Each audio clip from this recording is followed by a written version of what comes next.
Bonjour à tous.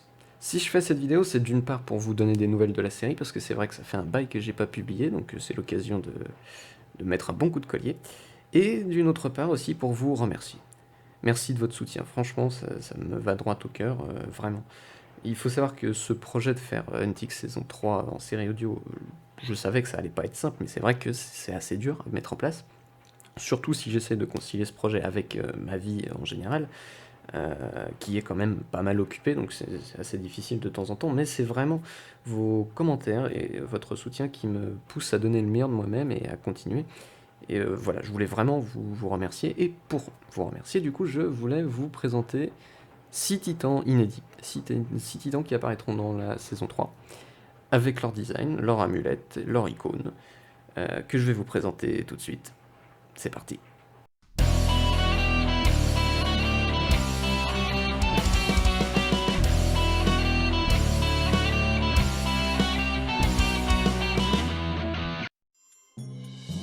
Croque-mitaine. Attaque 3. Défense 2. Type Draco-Titan guerrier. Taille moyenne. Capacité spéciale Mauvais rêve. Le croque-mitaine est connu pour sa fourberie et sa méchanceté intrinsèque. Mieux vaut donc ne pas le croiser. Mais si chaque légende cache sa part de vérité, il ne faut pas prendre toute rumeur au pied de la lettre. Ainsi, s'il peut être féroce et qu'il officie dans les ombres, le titan croque-mitaine est surtout un défenseur fidèle. Son amulette fut longtemps en transit dans les pays occidentaux, tour à tour en Allemagne, en Autriche, en Pologne, puis en France, pour finalement revenir à son point de départ, une église en ruine de la région de Stuttgart. C'est là que l'un des meilleurs agents du professeur la trouva. Ce titan prit sa part dans le combat opposant l'élite de l'organisation à Eaton Lambert. Sa capacité mauvais rêve lui permet de provoquer des cauchemars et des maux de tête aux chercheurs comme aux titans. Maintenant que l'organisation est un fidèle allié de la Fondation et que ce titan est entre leurs mains, on peut espérer que sa force sera utilisée à bon escient. Gardabos. Attaque 7. Défense 6. Type Draco-Titan guerrier. Taille grande. Capacité spéciale Garde-fou pare-feu. Gardabos est un titan d'une force peu commune, grâce à sa taille, tout d'abord, mais aussi parce qu'il possède une armure plus résistante que le diamant, autant dire que ses coups font mal. Les Caster Wheel ont au fait de découvrir les capacités de Gardabos. Ils ont utilisé sa force contre les annulateurs, puis contre la spirale. Mais beaucoup de leurs amulettes ont été détruites pendant les combats. De nos jours, une seule subsiste, et se trouve dans le QG Caster Wheel d'Asie, gardé par les meilleurs chercheurs de cette prestigieuse famille. Sa légende est née en Géorgie, c'est donc là que se trouvait pour un temps son amulette, avant d'être déplacée par Lady Caster Wheel. Cette légende raconte qu'il serait le descendant de Japhet, l'un des rescapés du déluge et fils de Noé lui-même, dont descendrait à son tour le fondateur de la Géorgie, puis Gardabos, dont il est le fils. Front de cuivre. Attaque 4. Défense 5. Type Gaïa Titan. Taille grande. Capacité spéciale Conseil décisif. Front de cuivre est un géant sauvage dont l'amulette se trouve en Biélorussie. On connaît peu de choses sur ses capacités, mais les plaques de cuivre qui recouvrent sa peau le rendent résistant à la plupart des attaques physiques. Il serait d'une grande intelligence si l'on s'en tient au conte de fées qu'il a inspiré. D'après les informations collectées par le professeur, son amulette se trouve dans la forêt de Bialoved, l'une des dernières forêts primaires d'Europe, ce qui rend les recherches bien plus difficiles. Maître des racines. Attaque 4, défense 4, type Gaïa Titan. Taille grande. Capacité spéciale Serment antique, les racines.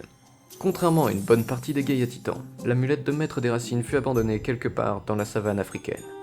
Parti faire le tour du continent à la recherche de ses origines, Zenza, une chercheuse très expérimentée, tomba dessus et Maître des Racines devint son tout premier titan.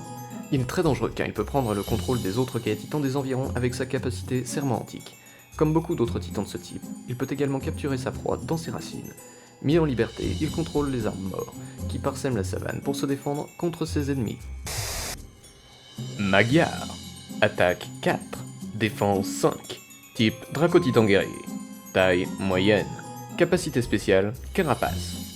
Magyar est un titan qui ressemble à un combattant hongrois, ou plutôt les combattants hongrois se sont bien inspirés de son attirail de guerre. Son histoire suit d'ailleurs celle de ce pays qu'on appelle la Hongrie.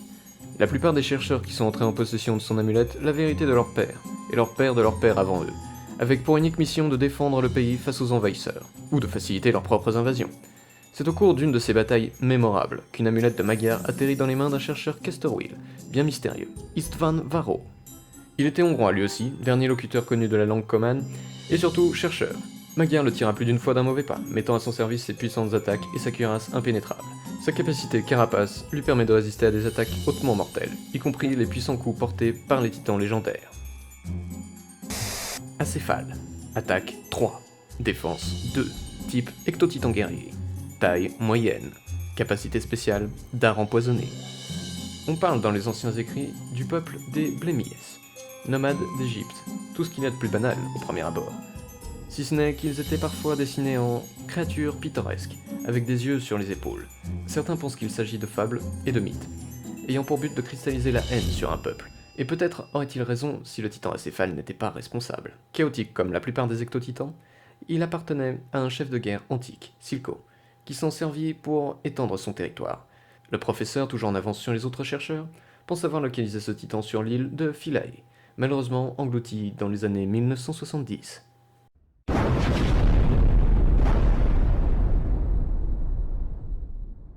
Merci d'avoir écouté cette vidéo.